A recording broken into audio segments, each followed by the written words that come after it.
Hi, everybody. Welcome to Behind the Scenes. Today we have new people who have joined our team, so we want to just welcome them. Dee is going to work on some social media stuff with us, and Melissa, while we're going to be saying goodbye to Christina, which is sad, Melissa's going to step in, and we're super excited to have both of you on board.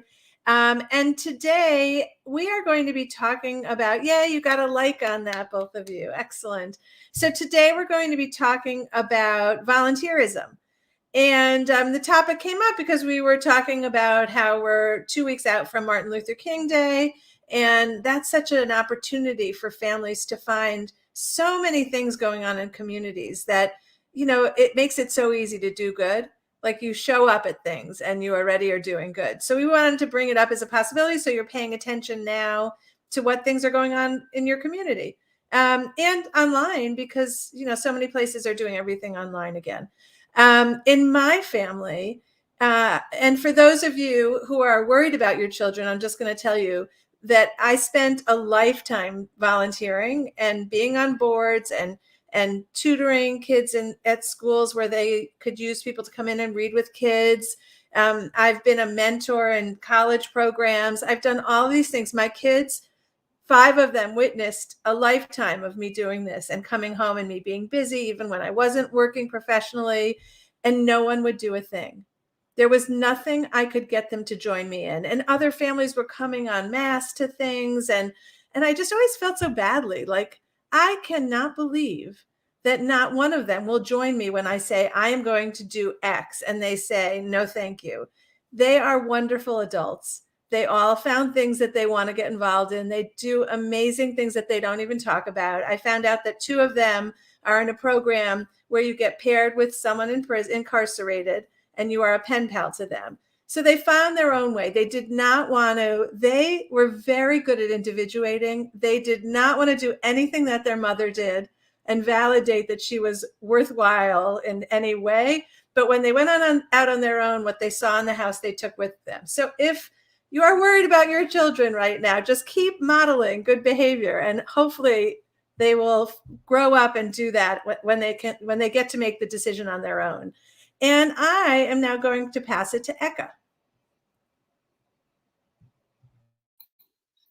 Good morning, Sue. I am so glad you went there because I was, as you were talking, because I have the similar experience, I was like, oh no, her kids didn't learn but then when you turn it around, I was like, thank God, because my story is similar. I actually, when this topic came up, I looked back, and I was the same. I was lucky enough to be a stay-at-home mom, and I volunteered at school. Mindy and I, this way. Mindy and I co-chaired book fair for several years at the schools. There were I did a lot of that. We volunteered through our church. And then we did that as a family. I did whatever event, after school event they were in, extracurricular. I volunteered on everything. So I never asked them. Actually, my husband would what he would do is he would go every spring. There was a river cleanup. We live by the Cuyahoga River, and there would be a Cuyahoga river cleanup, and he would take the girls to that. That was his time with them to do volunteer work. So I never really pushed my agenda. I figured it was going to be all what they wanted. And then they actually, in high school, they started doing their own thing. One of them joined the Key Club at school, and the other one joined a similar thing at her school, and to the point where she was actually the president of it. And then it continued into college. So I was really proud of them, and they tell me about it, and they do their own thing. The only thing I did push, because they both moved to new cities, and I was very active, is I told them to look into the junior league of where they were in their cities, because they could do volunteer work, and they could also meet other women. And they would also, there's a lot of leadership training there. So I'm really glad that, like you said, actions speak louder than words. And they ended up being really great at volunteering, and it's still been a really big part of their lives. In fact, one of them would like to actually go into nonprofit at some point. So, you can talk and talk, I think, and sometimes what happens is they end up doing what they want to do from watching you. And I think that's a great lesson. And it's just, and encourage anytime they want to do something that's beyond their own lives. So, okay, off my soapbox now. Okay, Kamira, you're up.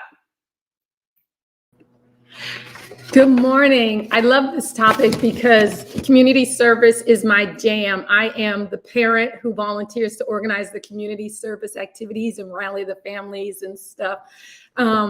And there's a lot of it in my life, whether it's formally belonging to organizations. And I am a Junior League sustainer from the Brooklyn Junior League. And I belong to other groups. If I put up Junior League, I have to say links because, my sister links will say, what about us and other groups? But I am the person who organizes it. I know these days in the time of Corona, it's difficult to just pick up and do community service activities. So we have to be a little creative. Outdoor activities are still really good. Outdoors with the mask. Last year we did an outdoor activity for MLK Day. We'll probably do something similar. There are agri-farm activities, cleanup activities. I love the MLK Day change to a day of service. When that happened, it really warmed my heart. I love that more than just the day to get discounts at stores, which also warms my heart in a different way. But I think that you should be creative. If you are worried about COVID infections in your area, there are things that your family can do together. You can record videos reading, and there are organizations that put those up on their websites, and you read stories to children. There's one-on-one tutoring. One of my sons did that with the mask outside with the child. So it doesn't necessarily have to be formal. It can be formal with an organization, or it can just be one-on-one. The point is to serve in your community. So talk with your kids. They probably have ideas, and if the ideas come from them, then they'll be excited about it and they'll go on and do it. And if they don't, I love that Eka and Sue didn't force. My guys would have loved that too, because I forced. We are going out on this date. You will be doing this. But I don't think they're any worse for the wear. I'm going to send this over to Mindy. Thank you, Kamira. I think I would like to share three. There's three volunteer activities I think I did with my kids that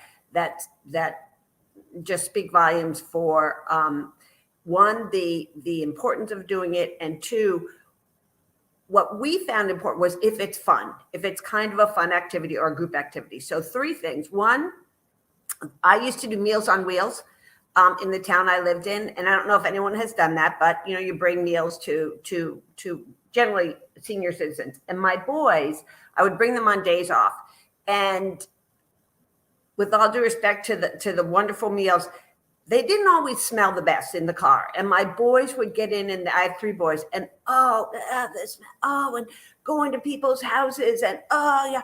But after doing it a number of times, what warmed my heart was they got to know the clients, and they would bring every once in a while some meals to the door, and they knew which seniors could open the door and which you'd have to leave in the cooler outside. And they would get concerned. They would develop these little relationships with people. And it was wonderful to see, going from, oh, this is horrible, I can't stand the smell, to, Mom, I want to do this. So we did it together. We tried to make it fun. And then two other things, and I think this speaks to the importance of groups. When my boys were in middle school, another mom and I organized a book drive for an inner city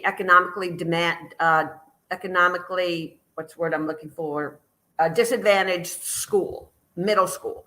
And our idea was that it was a book drive, but we called it, not your mama's or not your daddy's book drive. It was, we wanted you to go home with parent permission and bring in one of your favorite books, gently used. The 7th and 8th grade did this. We had so many books, then we boxed them, and then we took the group that helped us organize, all the moms in these cars. I'm sure they wouldn't let us do it today. This was probably 10 years ago. And we drove the kids en masse down to this. It was a K-8 school. They read, I wish I had pictures. They read to the kindergartners. We dropped off all these books. Then we all had, the school provided cider and donuts, and the kids all ate together. And I remember trying to get the kids out, the other moms and I would go to a table and I'd say, come on, we'd go. And a couple of the girls or boys would look at me and say, this is our school. We're not with you. But just the mix that happened. And it was just wonderful to see. And then the third thing, Another group activity through sports, we did for our lacrosse teams, a food drive in town. And again, Kamara, speaking of the COVID, this is an easy one. We put out an announcement, leave it on your front porch. We divided kids into teams, again, competitive group activity, and who could get, you all picked different neighborhoods, and who could get the most food in a certain amount of time. Again, we had parents and coaches, so they didn't speed, that all these rules, but it turned out wonderful. And again, pictures of all these boys when we did it with the boys, girls when we did it with the girls, in the weight room with stacks of cans of food. And then we brought them to a woman's domestic violence center in Ohio. And it was just, to me, so heartwarming. And I think, again, what I take from this is fun, the book drive, the food drive, a little bit of competitiveness, a little bit of fun, and then repetition, Meals on Wheels. So that's I think I went on way too long, so I'm quickly going to pass it down to Jen. But it really shows the magic of doing it. Thanks, Mindy. That was really nice. Those were all really great suggestions. And also, Kamara, I was going to ask if you could put the link in for reading stories to kids, because I miss reading to little ones. And if that's something I could do, I would love to do that. So please, if you have the link, put that in there later or send it to me. I'm going to just talk really briefly about two suggestions I have for parents if you're having a hard time figuring out how to fit in the volunteering, because let's face it, our kids are busy, they got a lot going on. It's really feels like another thing to add on to their list.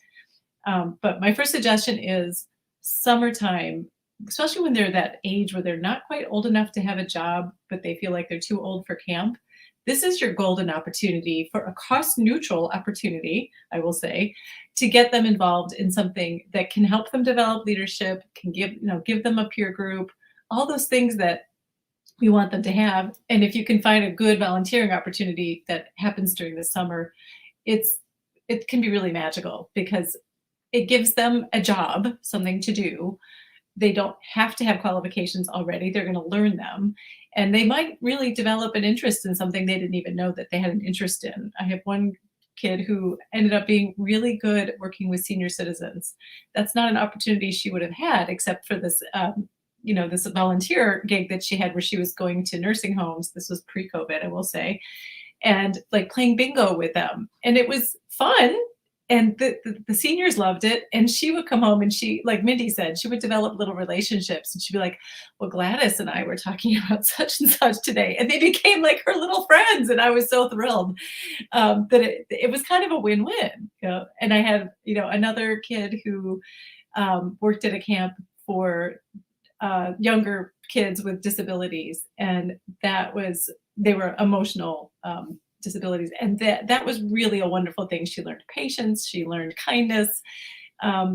Those are things that, I couldn't really teach them in the same way. So such a win.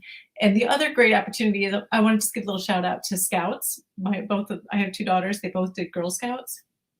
And a big part of Scouts, whether it's Girl Scouts, Boy Scouts, or just Scouts BSA, which is now both, no gender requirements.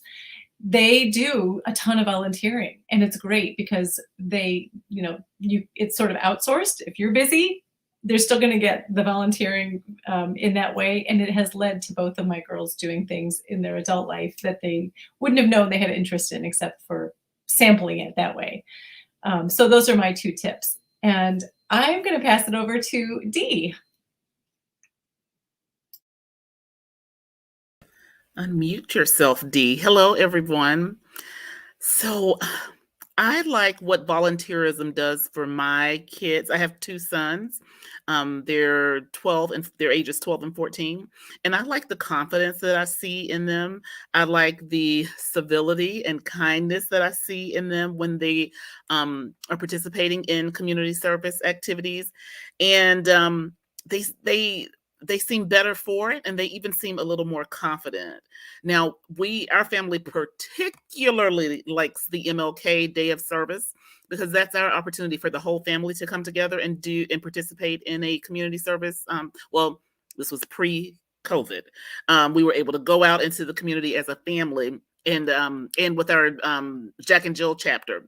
And so that really it was a great opportunity in the sense that we get to see all of the families participating, for one.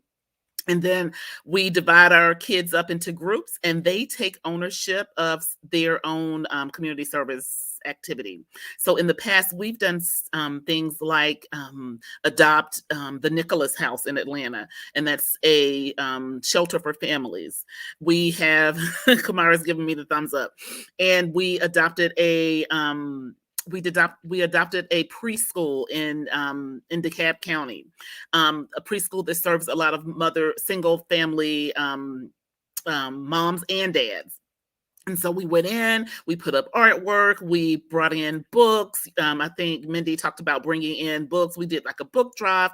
We collected supplies, and we went in and organized this whole facility. So it was like a blank slate that we had.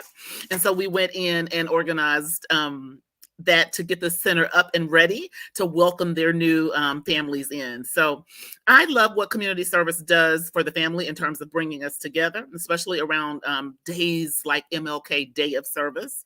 And I like what the confidence that my kids seem to walk away from.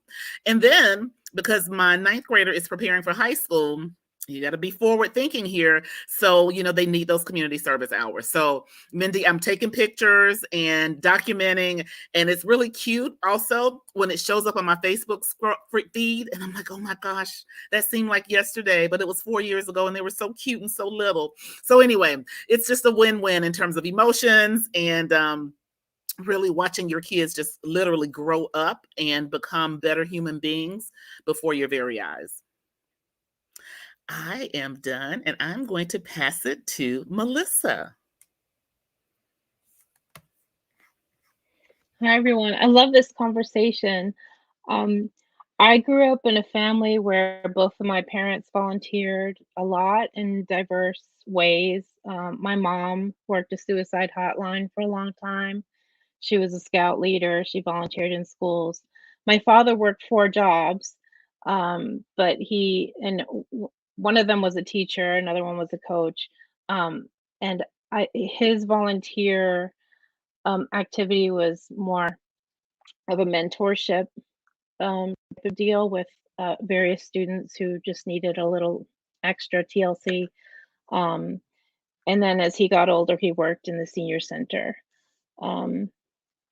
And my husband works in town, and he's really big on inline skating. So he volunteers to lead inline skating throughout the city and forging lots of friendships there. National, international, they have big events. I myself volunteered, gosh, I've done so many things I don't even know what to zone in on, but I think my most gratifying was probably when I worked as a pro bono attorney working with immigrants in deportation proceedings. It was really important to me. It was really heartbreaking a lot of the time, but it's near and dear to my heart.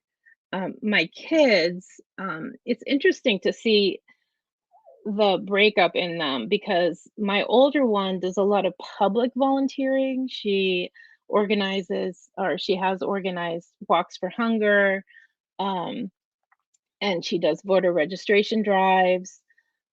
She did the first one ever at our high school. It's really great to see that. And my younger one, it's really interesting. She finds opportunities in her path. Like she was walking from the middle school to the high school, and in between there is the food bank.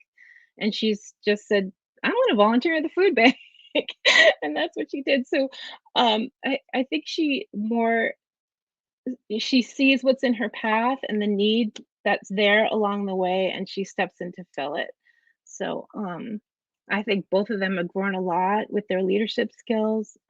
Their empathy toward other people is really important to me. And I think volunteering really gave them a broader scope of the people in the community and what they can do as individuals to make our community a better place to live in. And more broadly the country. So yeah, thank you for this.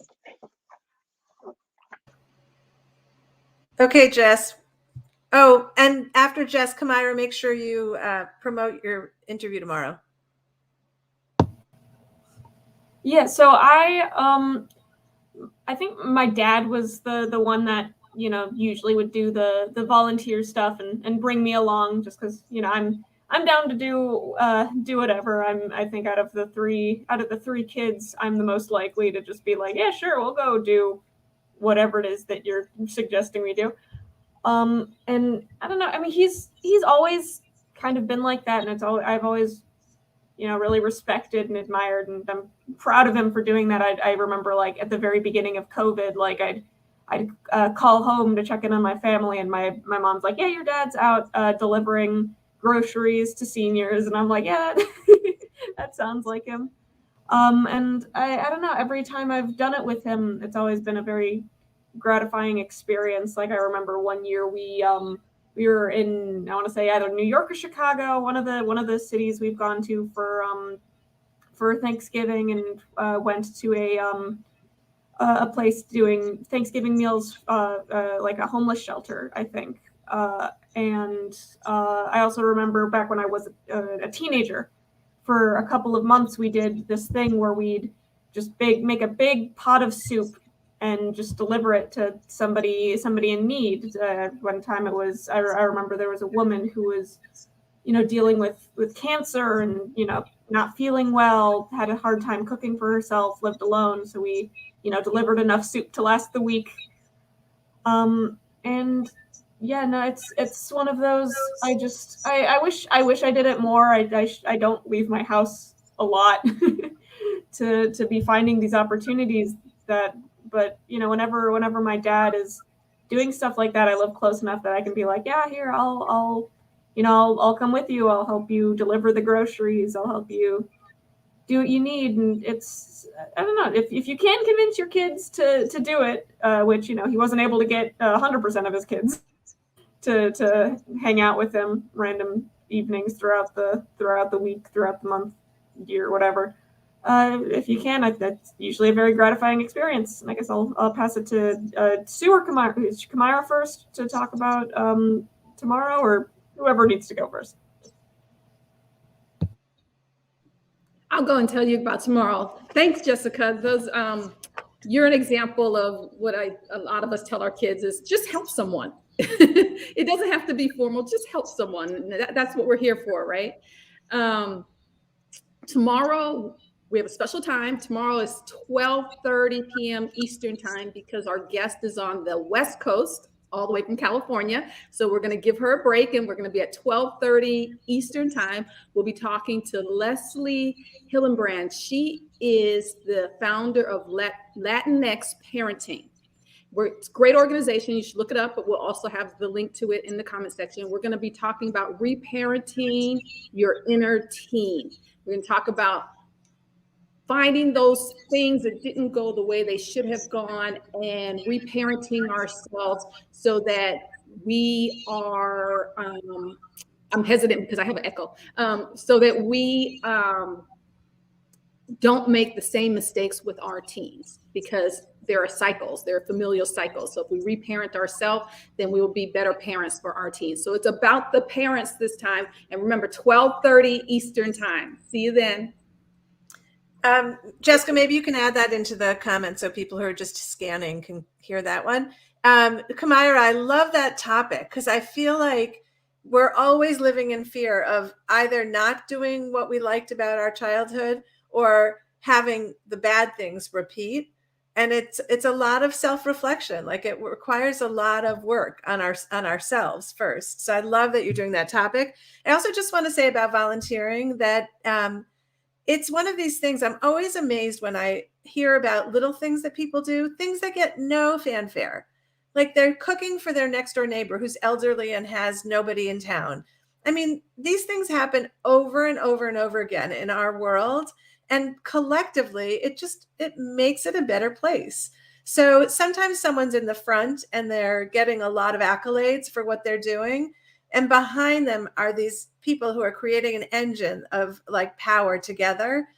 So if you are doing something little or you're doing something big, it's all going to change our world. Thank you to everyone for being here today. And next week, I don't think we have a topic yet, but we'll let you know what our topic is. And I will not be here next week, and Sharon will not be here next week, but hopefully the rest of the gang will. Also, if you're a parent of a 9th grader, next Tuesday night, maybe Jessica, you could put that link in there also. So first of all, Pat, I'm going to tell you that the upcoming session is tomorrow at 12:30, Kamira? 12:30 Eastern time. And there will be information on our Facebook page for that. And a week from tomorrow, we are having a webinar at 7:00 for parents of 9th graders to talk about, there's always this kind of funny thing about when you should start talking about college. But then if you don't talk about it in 9th grade, the feeling is maybe you're missing out on something. So Sharon's going to do it. She's going to clarify with Allison Tate, who's the expert. They're going to talk about it like it's not a time to get alarmed, but it is a time to know what you shouldn't get nervous about not doing. So it'll give us perspective on it. And you can sign up at a link that Jessica is going to share in the comments. Everybody have a great week. Thanks.